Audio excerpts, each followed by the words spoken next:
Shalom Dammit! This is Rabbi Sol Solomon with a Rabbinical reflection for the week of June 12th, 2016. Lovers of the theater, and by that I mean geeks, shut-ins, homosexuals, and the desperate, rejoice! The time has come once again to celebrate Broadway, the talent and creativity that bring abyssal fun and sanity to this increasingly meshugana world. Huzzahs for the Tony Awards! Now, it is hard to deny that Broadway has become a playground for the rich, a parcel of real estate increasingly off-limits to working people who just crave 2 hours of tits, tunes, and tears. But remember, many places offer discount tickets and doofers. Trust me on this, I know from bargains. And even if those prices are beyond your purse, for the 3 hours this Sunday night, you can sit in front of the TV and watch the dazzle of 42nd Street unfurl before your glazed lower-middle-class eyeballs. You can't get into Hamilton? Alexander Hamilton couldn't get into Hamilton. But Sunday, June 12th, you get a digital front row seat to the cast of Hamilton doing the song and then winning every Tony Award known to man. Actually, they won't. They can't. They have 16 nominations, a record. But they have multiple nominees in some categories, and not every race is a shoo-in. So, Mel Brooks's The Producers will likely remain the all-time Tony winner.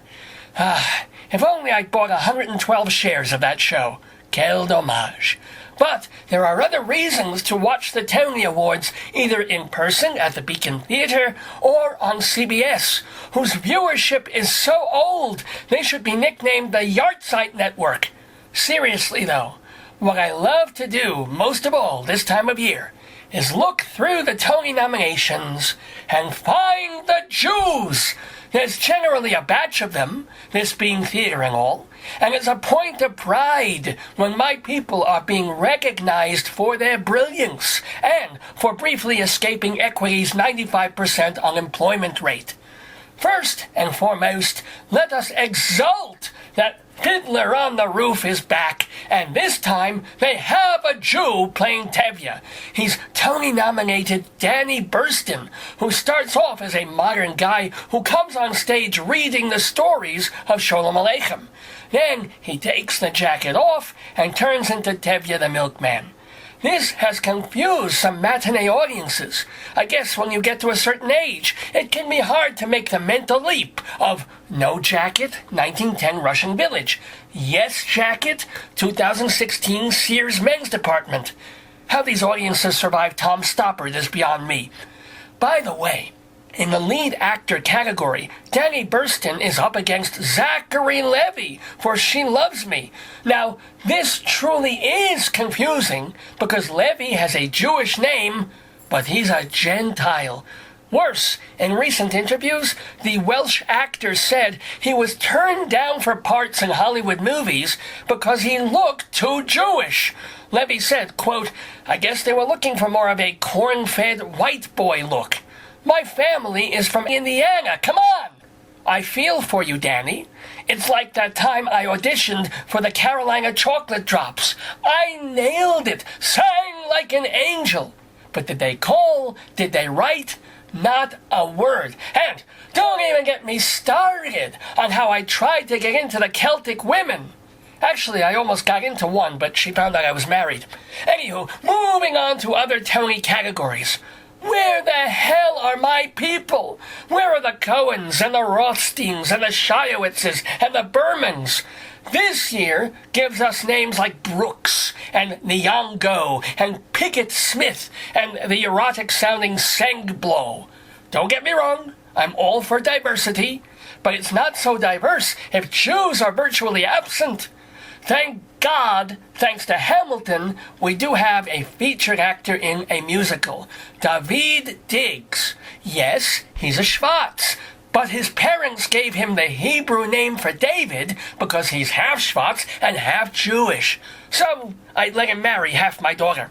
And speaking of halvesies, hooray for Sophie Okonedo, the celebrated British actress who's already won a Tony for A Raisin in the Sun 2 years ago.